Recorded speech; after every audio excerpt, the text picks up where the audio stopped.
Hostage diplomacy is on the rise globally. Many states, sensing a decline in the rules-based global order, have turned to a tactic of systematic hostage-taking to gain leverage over Western democracies.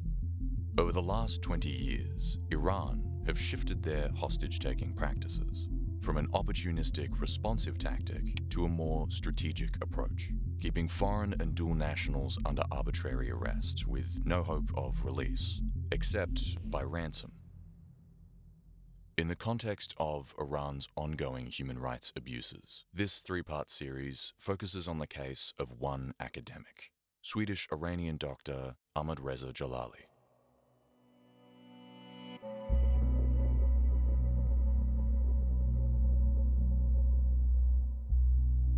On April 25, 2016, Dr. Djalali was arrested by officials from the Iranian Ministry of Intelligence on a road outside Tehran.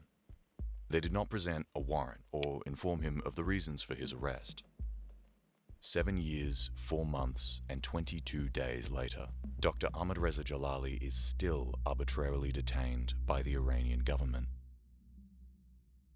Since 2008, Dr. Ahmadreza Djalali had been living in Sweden with his wife Vida and their young children. He's a medical doctor who specializes and lectures in disaster medicine. With authorship on a wide variety of academic journals, he's a highly documented contributor to the progress of disaster medicine research. Previously, he was employed as a visiting professor in Italy and Belgium and completed his PhD with Sweden's Karolinska Institute in 2012. Shortly after receiving his PhD, he claims he was offered a position at an Iranian military university, which he turned down in favor of continuing his career in Europe. In a letter written by Dr. Djalali from prison around August of 2017, he claims that between 2014 and 2015, Iranian intelligence officials approached him on 2 separate occasions, attempting to recruit him to spy on EU states. Dr. Djalali refused, and this, he claims, was the real motivation for his later arrest.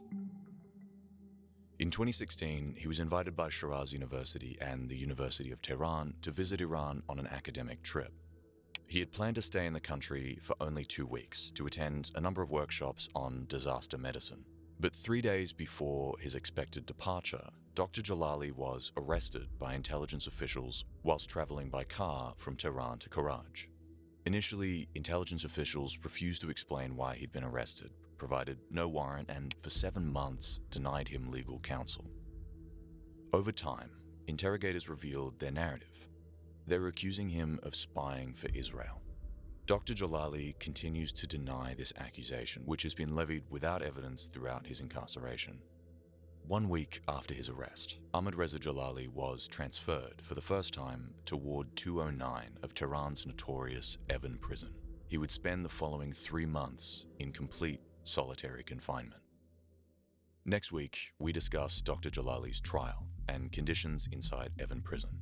For more information and ways to help free Dr. Djalali, please visit the link below.